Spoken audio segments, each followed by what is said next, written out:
Don't worry, I'll just struggle here on my own, boss. 20, my lucky day. You really don't want to break it. What's up, guys, and welcome back to episode 2 of our Strada Big Turbo 340 behind me. In front of me here, we've got all the parts that we're going to be fitting throughout the episode. So there's quite a list of parts here. We've gone ahead and unboxed them already. So we're going to start off from the right of the table. We've got our billet intake manifold from MK Motorsport. We've got our TMS Reflex kit here. Comes with a nice harness. Everything is completely plug and play. It uses the PT Can 2. The sensor, some more wiring, ethanol content sensor. This is the low pressure sensor. Billet catch can from Black Market Race. CCV, the oil cap, because we're going to be doing something else. We are going to be blocking off the PCV system in this car. We've had an issue on another car where it popped the PCV and sprayed oil everywhere. Previous YouTube video, we spoke about it. Moving over to the fueling. Like I mentioned, the intake manifold, we've got our 6 injectors here from Injector Dynamics. Okay, so why we use the Injector Dynamics is because they are all flow tested and batched together. So that meaning they come from Bosch, so they are made by Bosch, very good company. But each injector might have like a different capability. So these are 1050 injectors, maybe one sprays 1045. So they take a whole bunch of 1045. I don't know the exact tolerance, but I know it's very close. And with the head being inconsistent in most cars, obviously the way it gets the airflow from the intake manifold, you're going to get a little bit more air in one cylinder, less in the other. There's nothing you can do about it. Well, nothing that we are willing to do about it. So we thought, make sure you put the right injectors and take one more problem out of the equation. Next up, we've got from Precision Raceworks, we've got the AFS kit. I think this is a 640. Yes, this is a 640 kit. So it's got your dual Walbro pumps here, your nice aluminium billet top hat here, all the fittings, everything is just absolutely perfect. Your fuel filter. What else we've got for the cars, we've put a Cool Boost water mat kit in. I've already fitted the tank, I've run the wiring, I've done all of that off camera. This is going to be a long episode. We're going to try put as much content as we can of us doing everything and fitting everything, but I can't guarantee that you'll see everything in detail. You saw what I did in episode 1 with the pump fuel. It sounds good, goes well. So we're going to get cracking on fitting the things here. I think we're going to start with the fuel pump just to get that out the way, and then we can move over to the next steps. What's up, guys? I'm going to show you how to install low pressure fuel pump in 240, 340, 440i. Okay, so I just watched a YouTube video on how to fit it. Very simple. Not really. I think every shop watches YouTube videos. Car making it's a VW, that's why it's making a noise. So we're going to start off inside the car. Obviously we're going to strip the top hat off the fuel, or what's it, the cover there, and we're going to drop in the 2 new pumps, get that all sorted, and then we're going to move to the bottom of the car. We have stripped the exhaust off already, so going to make it a bit quicker for us. Let's get cracking. So what they didn't tell us in the video is to disconnect the battery. Luckily we know what we're doing here at Strada.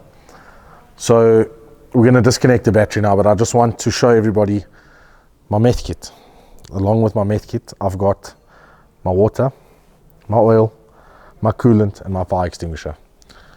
Every modified car, in my opinion, should have a fire extinguisher, because, guys, we don't put a seatbelt on because we plan on having an accident. We put it on in case. You have a fire extinguisher, and you might help someone else out on the road. You know, there's some other brand of cars that get a little bit hot. So we're going to disconnect the battery, obviously, so that the pumps don't start running on their own. Yeah, let's get going. Derek! Don't worry, I'll just struggle here on my own, boss. Don't you stress. So you can take the back seat out. You know, no back seat, no mistakes. We know the story. Look what I found here. 20 cents. I can literally pay for my whole build. No, I found more. Yes, see. This must be the previous owner. £2.20. Phew, my lucky day. So for those, look, there's a really good video on Precision Raceworks YouTube channel, but for those people that might have not found that video and somehow stumbled along ours first, you literally just twist it and it's out. Let's get the plug off here. This thing's got like a little plastic clip around it. You just want to like kind of wedge it out, but be careful. You really don't want to break it. I think I broke it. There we go. You also break them? I broke it once. Just go in the back of it. Push it down. See? Now pick it up.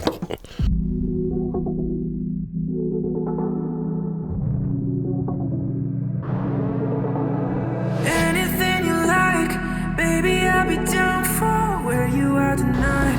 Got me going psycho, walking through my mind, looking like an icon, everything I like.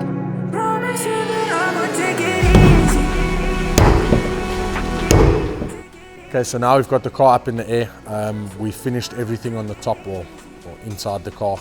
The top hat is on, the two pumps are in, all the brackets, everything's plugged in correctly. So now we're gonna just strip a few more things off. Like I said, we had the exhaust done, we will remove the exhaust, the heat shields, all that stuff. We obviously need to drop the tank down so that we can slide the fuel lines up. I keep looking down because the fuel lines are on the floor. But yeah, so once we've got the tank down, then we're gonna run the fuel lines in the car. We need to run all the way from the back to the front, obviously, and then we're gonna run the regulator, all that kind of stuff, and hopefully we can get that finished this evening and see what else we can get done before we close up. Anything you like. Someone's been tracking me. Maybe my future wife wants to know where I'm going. Psycho, walking through my mind, looking like an icon, everything I like. Promise you that I'ma take it easy, easy, easy. We just finished fitting the rest of the fuel lines and everything that goes with it. So we just want to show you why we use the Precision Raceworks on any of the builds that we do in the shop.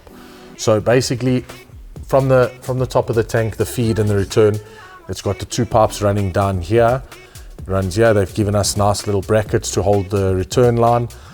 Nice and neat that these fit into the original clips that come from BMW. Then as we come here, we've got a nice little 3D printed bracket holding the fuel filter. Again, everything fits exactly. These are the standard bolts or the standard little studs that come out the car, and it just fits perfectly. We haven't tightened this up yet because this is the feed line, which you'll see on the top of the car. Here is the regulator. This we'll use to adjust pressure. So by turning this in or out, it'll ramp up the fuel pressure that you require when the pumps are on. This again is the return from the port injection fuel rail, the fuel rail. And then this feeds back to the tank again nicely into the little holders that's made for it. And yeah, so time for us to finish up at the top. We're gonna have to strip out the intake manifold. We're gonna get going on that now.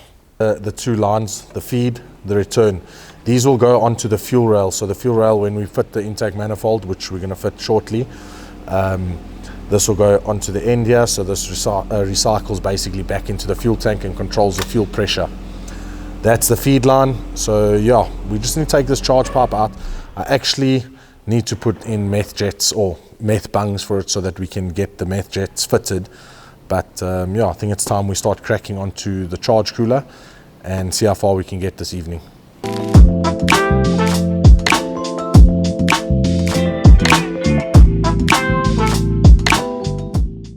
Okay, so we're back for day 2.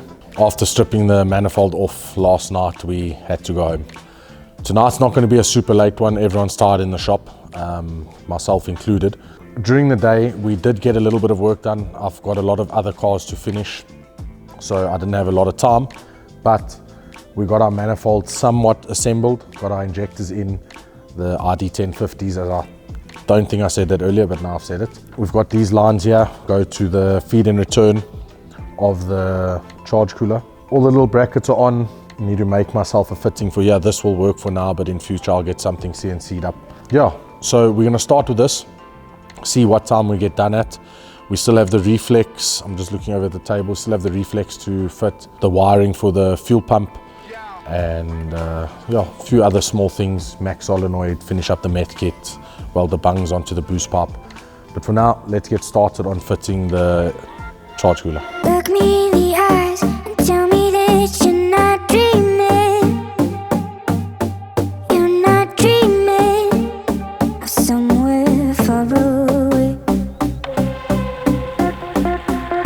Look me in the eyes and tell me that you're not seeing what I'm seeing. We're so lost in the right direction.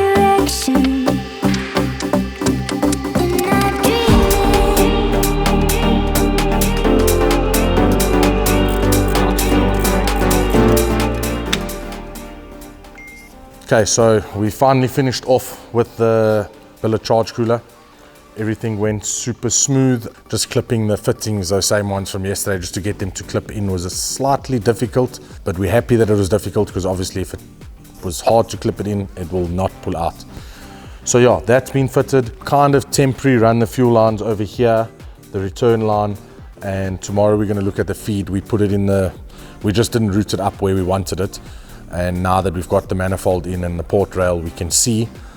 So yeah, that's it for tonight. We want to have a bit of an early one. We'll get cracking on it tomorrow. I don't know what footage we'll be able to put in from tomorrow, but we'll see what we can do in the evening, see how far we've gotten.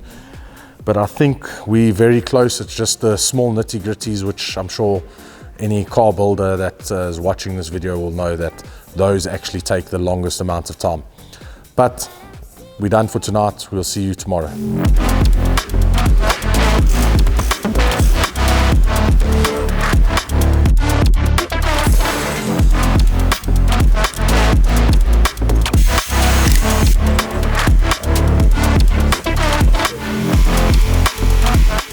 Okay, so we're back on day, we'll put it here.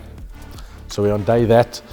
The car's closed up. Like I said, not all of it was going to be done on camera. Actually, not much of it was done on camera. Our video guy had some other duties to fill. Small recap. Charge cooler was done. I think that was done before. Injectors were fitted. That was done before. The black market race catch can. They sent us a kit that I think was for a Supra. So when I looked online, that's what it looked like it was. It was too low. It was touching our charge pipe, like way too low. So luckily we do fabricate here a lot. That's kind of our job. So we fabricated a oil catch can bracket. My dad actually came here. I think we finished off on the Friday night was the last video that we did. Old man came here, helped me fabricate the bracket.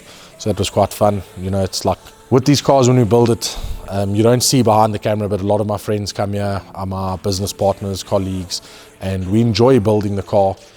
As much as we enjoy racing it, we enjoy building it, and we enjoy learning a lot while we do it. So today, for instance, we had a problem with the fuel pressure.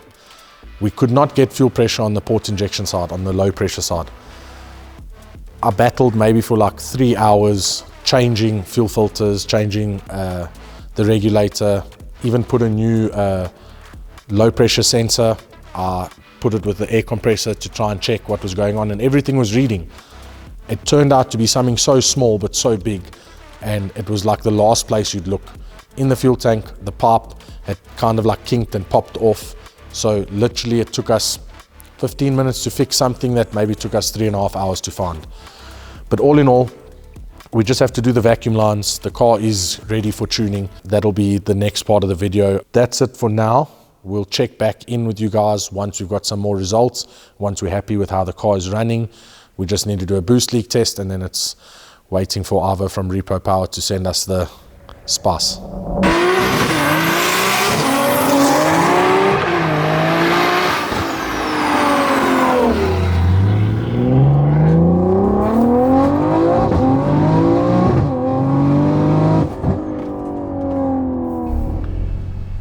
Okay, so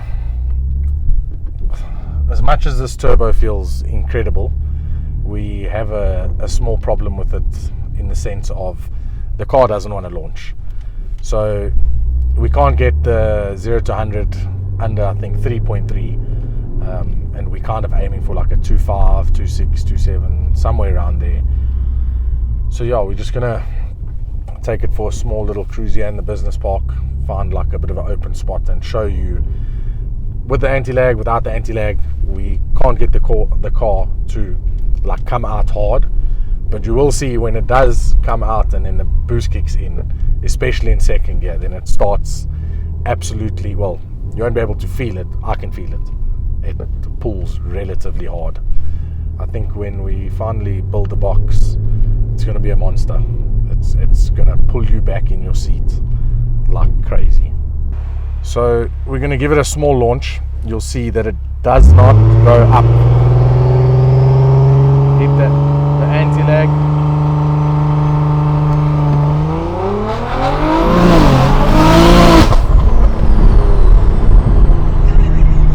Okay, once you hit end of first into second, yeah, it's got the steam. Just off the line, no steam, just a little bit. Okay, so as you see in the launch is not ideal for drag racing. It's a roll race car, kind of, until 6 gear, apparently. Not apparently, they're weak in 6. I'm just letting you guys know. It is slightly slower now because we're 4 people in the car. Please show the 2 people in the back. I got my head technician, Sabano. I got my second in charge videographer, Sean, don't get offended. Sean, put your picture of Dwayne Johnson now. So yeah, as you see, the fuel's a little bit low. I'm going to top it up now, do a few more hits, put some content for you guys, and yeah, finally close off this episode. As we're coming to a close of episode 2, as you guys saw, the car doesn't launch, or doesn't launch very well. The stock torque converter is limiting us a lot. We can't get anything over 3000 RPM. With the anti-lag, no anti-lag, it just comes out a bit lazy. We got it to like a 1.87 60 foot. I'll put the draggy stuff in here. I did a few draggies as well. We got it to 1.87 60 foot to a 1.95, which definitely isn't great. The people that know this car know that it can go as is 1.5, 1.4 before braking strict. So yeah, the 100 to 200, again, we're trying to save the stock transmission. There's no need to break it, but we're doing some testing for the clients that want to purchase a kit and don't have the box built yet or want to do it in stages. You should definitely build a box because you're not going to use all of this turbo. So the draggy, I told you about the 60 foot, the 100 to 200, the best we could get was a 5.4. I think it's pretty good. Well, we can turn the boost up more. I'll save that for episode 3, you know, keep you guys interested in the build. Let's try and go well into the 4s. We've got a video, I think in that video I ran a 5.5.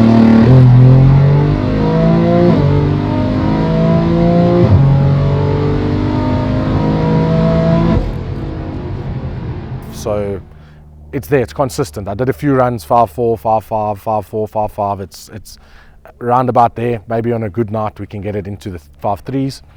But yeah, obviously through this build we did have a little bit of time spent on trying to make everything nice and neat, all the bracketry, all the wires and all that stuff. We just really wanted it to look presentable. I'm a very particular guy, especially when building my car as well as our customers' cars. I think I take that even to another level.